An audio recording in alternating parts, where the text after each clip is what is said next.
Welcome to What's Up, Oxford. I'm Shannon Woolley, and I'm super excited today. I have Jerry Acchione, the mayor of the city of Woodstock. So thank you so much for being on the show. You know what, Shannon? Thank you so much for having me. It's great to be back here at Rogers TV. So first, we're going to touch on all the good things 2024 is done. It's behind us. Let's talk. What are some highlights of the last year for Woodstock and the county? Well, it's no secret we've been doing a lot of growing lately. 2024 was definitely a year that I feel that we started to get caught up on a lot of our infrastructure. So you're going to notice a lot of construction. I apologize now, but it's needed, well needed. Set of lights, we're doing lots of road work, sidewalks, things like that are needed here. We are doing a far better job, I feel, with transparency. So very actively going into different medias, talking on a regular basis, making sure the public knows what we're doing, when we're doing it, when the votes are counting. Want people to, contact us. Speak with not just myself, but all of council that votes on these items. And going into schools a lot.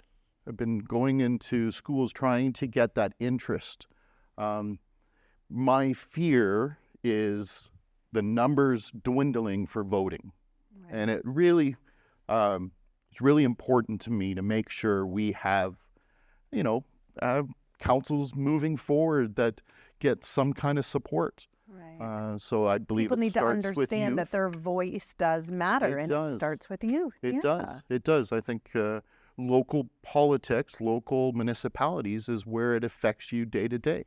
So going in and speaking to grade 5s and grade 8s and grade 11s and getting different perspectives is so important to how we're moving forward. Because, of course, we're planning on new complex. We're looking at new arenas. We're looking at new pools possibly and more great things to come. Okay. Yeah, so there's a lot of big planning. If you look at the budgets and what we're planning for in the next few years, there's some big things coming as a growing city. It's needed. Okay, so you're saying new gymnasiums? Yeah. So right now, if you go back a couple of our council meetings, you can see the plan of a couple of ice pads, possible gymnasium, possibly curling center being part of it, and even possibly a pool in it. Oh, that's so incredible. The end of Springbank. So we've designated the spot. We know where it's going to be. We're just unsure exactly what's going to look like. So we're talking to all those groups and see what their needs are and kind of fill those gaps with more recreation here. Okay, and more recreation because of how fast Woodstock is growing. So you had mentioned before the show started that we were the recipients of the Building Faster Fund. Building Faster Fund. Tell us about that. Building Faster Fund was something government came out last year. It was a $1.2 billion set aside to growing cities. Some of it, and again, I apologize for the words. I hate the name of it, but it's strong mayors.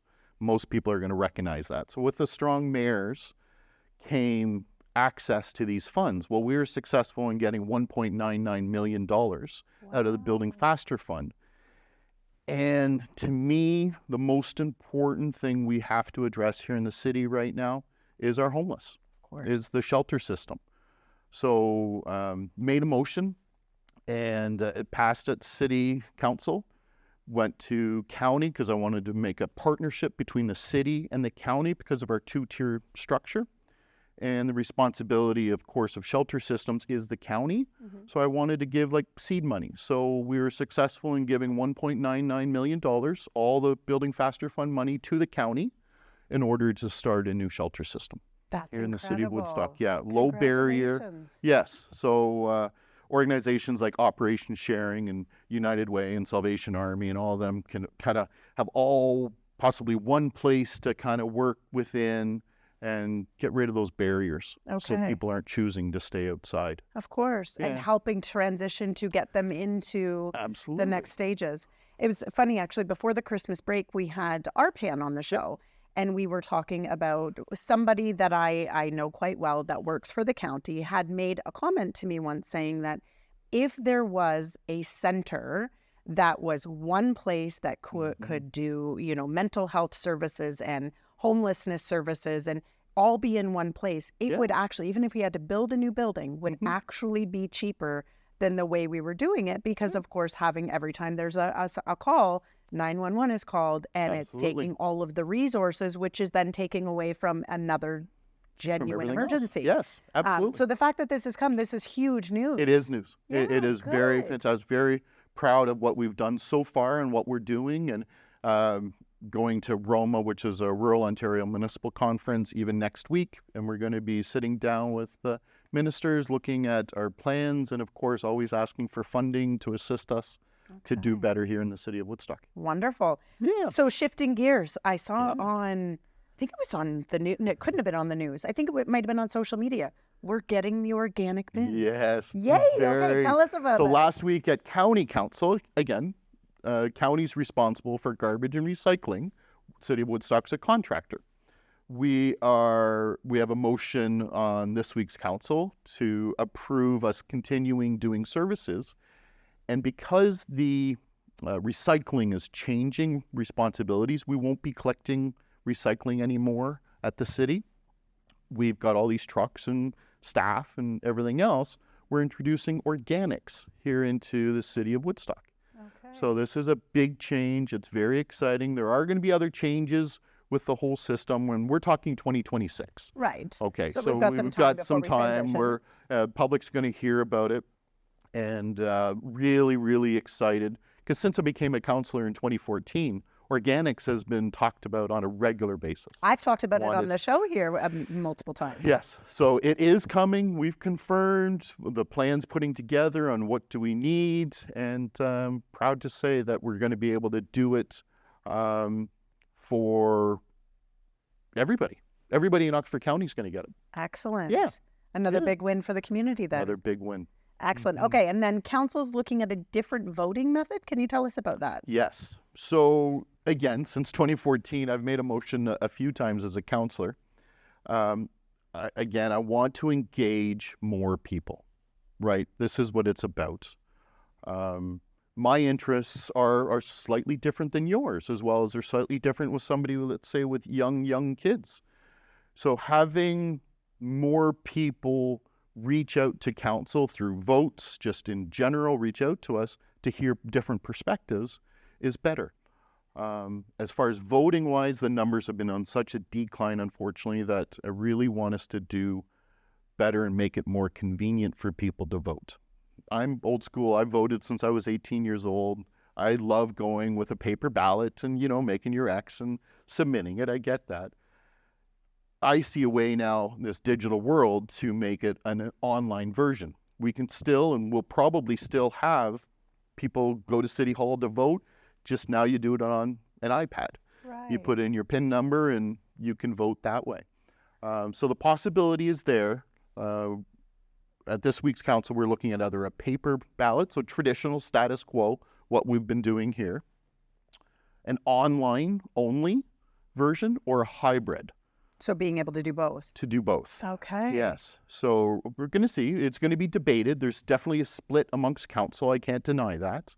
I've been clear that I want to see some change. I think we have to grow with the times, make it more convenient for those younger families and those people that are just busy lives to make sure it's important to vote.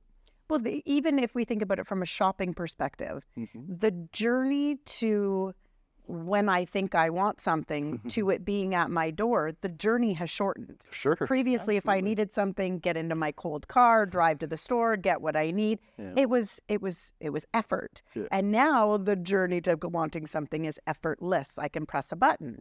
So I think back even to, in my early 20s or even late 20s, if it was voting time, if it was snowing or raining or cold, I'm not going to vote. My vote doesn't matter. Now I'm there every year, no matter what. Good. I'm glad to hear that. Thank you. Absolutely. I think as I get older and I'm more entrenched in this community, I really realize the importance of it. But when I think back to my younger self, if it wasn't convenient, I didn't go and vote.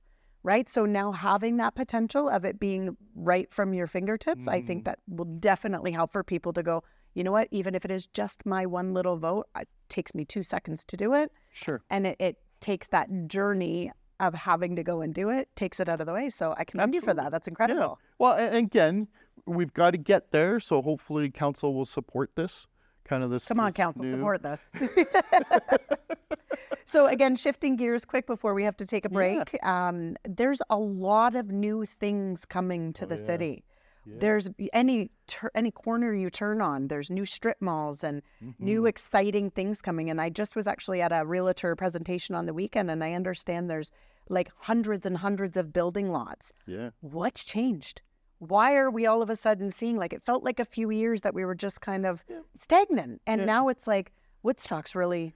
We definitely saw a little bit of a I don't want to say pause, a slowdown. There was a slowdown in permits and things like that. But again, all of a sudden, bang, here we are in January, and permits have gone through the roof.